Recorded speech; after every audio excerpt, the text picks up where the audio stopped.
there are times in your life when you're not going to be happy. And then what are you going to do? Your goal is demolished.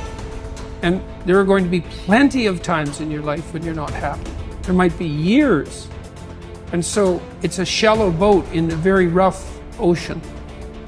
Without a plan, you're gonna stay right where you are. It's time for you to make a move. Write the rules. Be your own director. Take the power. So what's your plan? How are you willing to change? What is it that you're gonna do to make a difference? Make today different than it was yesterday? What actions are you willing to take? The least we can do is consider what we've done and individually, collectively do the best we can to try and turn this thing around. I blame no one. I look in the mirror. On the other side of it, what an opportunity we have, because tomorrow's the first day of the rest of our lives. So what an opportunity we have. For far too long, you've allowed the volume of your past misfortunes, your past setbacks, and your past failures to play way too loudly in your speaker of life. I need you to turn down your past failures and make room to turn up your future success. You have got to change the way you think. It is the whole determining factor of where you go in life. We are all where we are today because we thought ourselves to this position. If you don't like the position, think yourself out of it. You know what passion is? Passion is an emotion. It's an emotion without an action. Passion will get you nowhere. Inner drive will get you nowhere unless you act on it. You have to act on your passion. You have to act on your inner drive. Don't let those feelings stay inside of you. You got to know what to do with them. You got to know how to make them work in order to get what you want. Don't keep it inside. And so embrace the fact that you're going to have to sacrifice and suffer to some extent. Once you've embraced that it's going to happen, it's almost not that bad. Push yourself, get it done, make it happen. Stop looking for external motivation and start building that fire inside of you. Start adding more logs, more petrol to those flames every single day. And when that thing tells you to quit, you look at it in his eye and say, I ain't going nowhere. I will break you before you break me. You will not defeat me. You will not destroy me. You owe it to yourself to feel the pride of knowing you made your life. You didn't get lucky. You worked for it. You sacrificed. When it was hard, you pushed harder. We're trying so hard in our lives to fit in. We try to fit into certain groups, certain frats, certain sororities, among certain friends.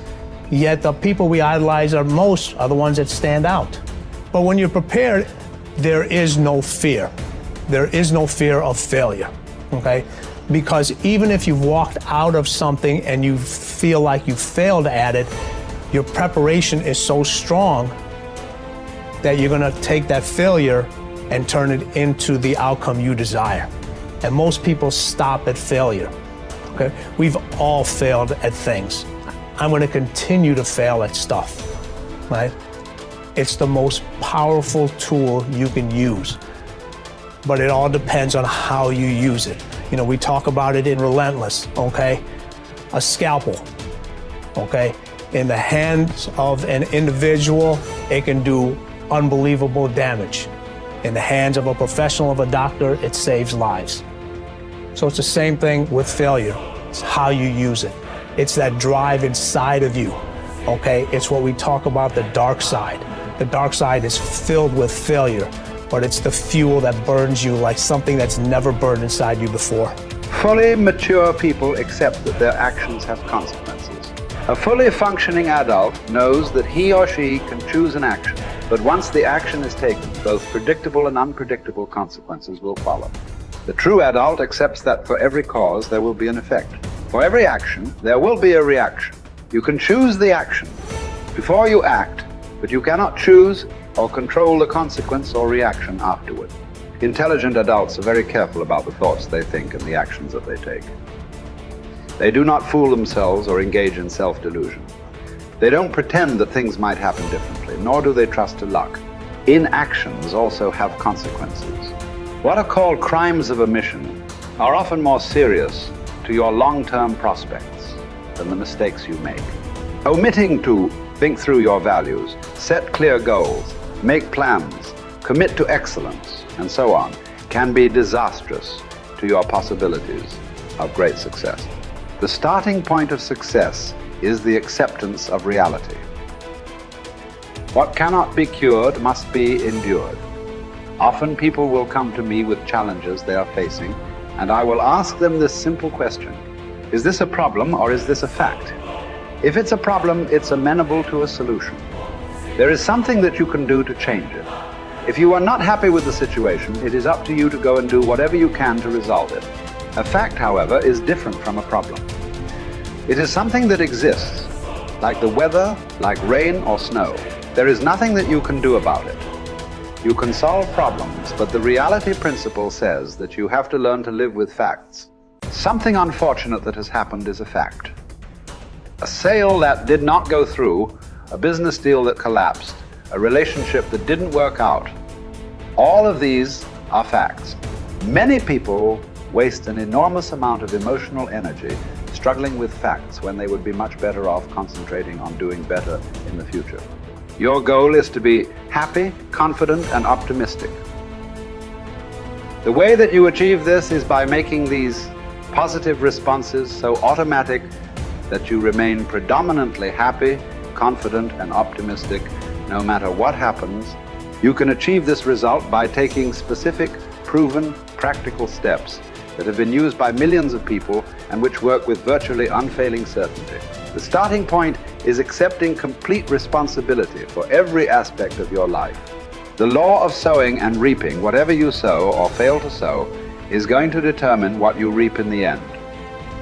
The law of accumulation reminds us that everything counts. Every positive step you take is moving you toward building a great life for yourself. Every positive word or thought or image is deepening your belief and increasing your confidence in your ability to achieve wonderful things. Finally, remember the law of reversibility. If you act in a manner consistent with high performance and high self-confidence, those very actions will generate the feelings consistent with them. Every positive, constructive action that you take in the direction of your dreams and goals will reinforce your belief in yourself and in your ability to accomplish your ideals. The challenge for building good habits and breaking bad ones is often finding a way to pull the long-term consequences of your bad habits into the immediate moment. So you feel a little bit of pain right now and want to avoid it. And the long-term rewards of your good habits into the immediate moment so you have a reason to repeat it again in the future. Each behavior casts a vote for the type of person that you want to become. And if you cast enough votes for that type of identity, you start to believe that about yourself, right? Like if you go to church for 20 years, you believe that you're religious. You study Spanish every Tuesday for 30 minutes, you believe that you are studious. So in that way, your habits provide evidence of your desired identity. And I think that that is probably the ultimate reason that habits are so important. It's true, like habits can help you earn more money or be more productive or lose weight. And all that stuff is great. But in addition to the external results that habits provide, they also shape your sense of self. They are the engine or the avenue through which you learn to believe things about yourself. You have to have just one thing in mind: keeping on track, closing out all the noise and the clutter that gets in your way. You've got to identify your target. Let nothing stand in your way. You've got to keep your eye on the target until you've released the arrow. Let nothing capture your attention unless it's in the best interest of your ambition. If you don't keep your mind on what you're doing, if you don't keep focused on the task at hand, it could slip right on by you. Wherever you are, be there. Whatever you're supposed to be doing for the moment, do it. You can't be thinking of everything you have to do at one time, all the time. You have to concentrate on just one thing at a time. One project, one job. You have to take it one task at a time and complete it. Do what you've set out to do. Keep your mind only on that one task. Why? If you don't, you won't accomplish anything. Concentration takes a lot of discipline. It takes a lot of discipline to demand privacy, to keep the do not disturb sign on your door while you're in the middle of an important job, It takes a lot of discipline not to answer the phone every time it rings at home. That's why they make voicemail and answering machines, so you don't have to answer the phone every time it rings. Your family will appreciate an uninterrupted dinner hour. Your night work will get done a whole lot faster. Concentrate on the work at hand and demand of yourself the discipline to stay focused.